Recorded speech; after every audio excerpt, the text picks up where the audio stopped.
And then there's the case of the Dallas Cowboys. Last we heard, they're going to be selectively aggressive in free agency. This is what we heard at the top of Combine Week from Eisen Jones. And we had our fun, creating selectively aggressive laminates for a tour and merch and things like that. You had your fun, not okay. we. Well, it's a royal we we. didn't have fun. And then I heard at the Combine that the other than Odigizua and maybe one other, they're all out on their free agents. They're gonna churn them over. Mm-hmm. And that made sense with the selectively aggressive part. But we had yet to hear from Jerry, who at the Zach Martin retirement press conference today did speak with reporters. Oh, yeah, that was today. It was. And Jerry had this to say. Quote, I don't think aggressive is the right word about being more aggressive in free agency. Mm-hmm. I'm not looking at free agency as a place to fill voids. Oh, gosh. All right, so. They did just restructure Dak's contract along with CeeDee Lamb's, and that means they got to spend the money somewhere. And Odigizua is one. Obviously, Parsons has got to get paid. He's not a free agent, Absolutely. but you got to take care of him. This takes a nice chunk out of the pie. So I'm more pie now. I think he's not looking to fill voids with free agency. I don't know. I guess they just want to keep drafting guys. They are pretty darn good at it. They've been pretty good. They've been for the hitting most part, for sure. Like I've said, top half of the week for sure.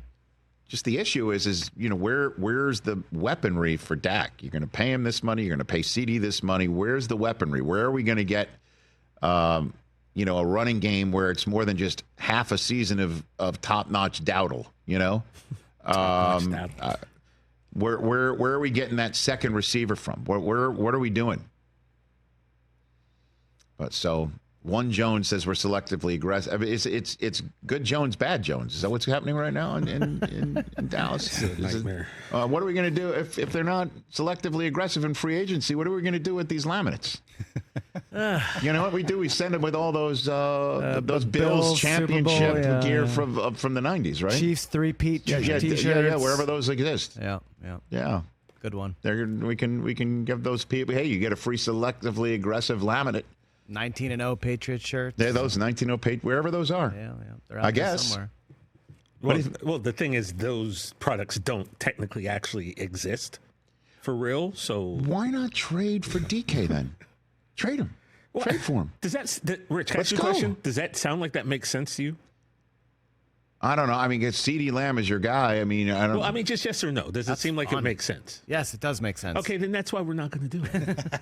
You understand what I'm saying? Hey, you trade for DK. Okay. You draft Genty. Put that away. Let's go. Put that What away. are we doing? Put that away.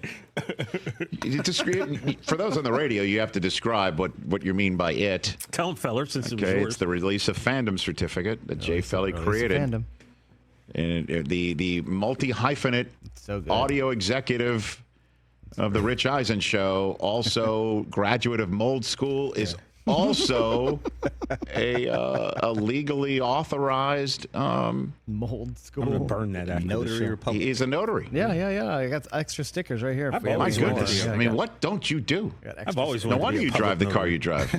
There you go. You know? Yep. Yeah, it's a good time to come to the Raiders, man. Stop. Very DJ. welcoming fan base. Do it. I did put the certificate away. No, listen, I Well, obviously after you the showed Cowboys are always fascinating to me. They're restructuring for a reason. They have to reslice the pie. Micah's going to get it. Mm-hmm. It was a very nice friendly deal for the team for Odigizua. And even at that, I was reading comments of people complaining. About what?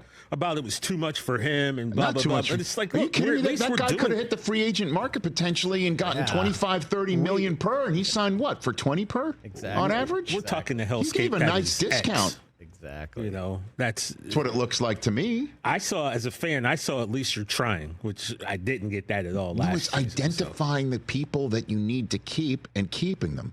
Mm-hmm. But doing it, in a fashion where it's helpful to the team, not like let's wait until the last second, let's overpay, and then let's redo the contract later on down the line. Like, what are we doing? Well, what you're doing is you're building a team, and hopefully it's going to be a winning one because it's always better when the Cowboys win, man. Yeah, but like It's always better. Man. It's better for business. I'm not one of those guys who's just like, let's talk about them when they're 5-9 and just kick them while they're down. Well, I mean, because after a while, it's just like it gets boring. yeah, who you telling? To be honest. That's my point. We talk about them too much and we stink. Catch the Rich Eisen Show live weekdays from 12 to 3 p.m. Eastern on Roku Sports Channel in the U.S.